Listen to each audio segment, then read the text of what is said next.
দলবাজি ও বৈষম্যের শিকার হচ্ছে বন্যায় ক্ষতিগ্রস্ত মানুষেরা। সভা ও মিছিলের মধ্য দিয়ে ক্ষতিপূরণের দাবি জানান বামপন্থী নেতৃত্বরা।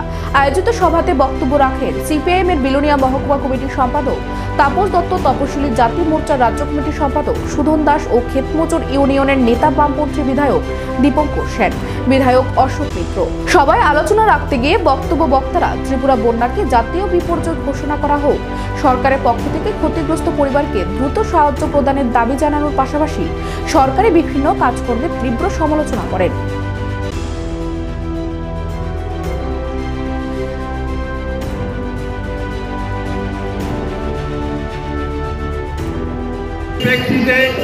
আমরা আশা করেছিলাম যে আমাদের রাজ্য সরকার কথা বলবেন যে আমাদের রাজ্য ত্রিপুরা আজ বিপর্যয়ের মুখোমুখি।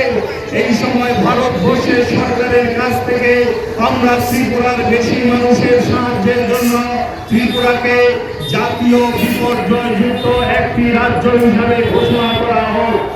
কিন্তু আমরা লক্ষ্য করলাম আমাদের রাজ্য সরকারের মন্ত্রী থেকে মুখ্যমন্ত্রী বারবার দিল্লি গেছেন, কথা বলেছেন এবং তারা একবারের জন্য কোথাও একথা উচ্চারণ করেননি যে ত্রিপুরাকে জাতীয় বিপর্যয়ের অন্তর্ভুক্ত করা হোক।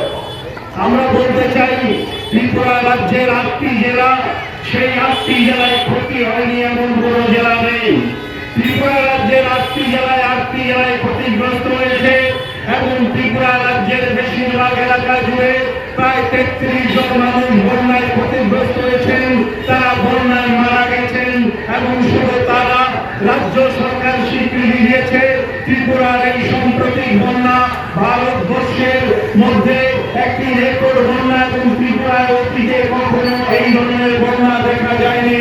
প্রায় 17 লক্ষ ত্রিপুরাবাসী, গোটা ত্রিপুরার 34 লক্ষ মানুষের অর্ধেক মানুষ এই বন্যার কবলে বিপর্যস্ত।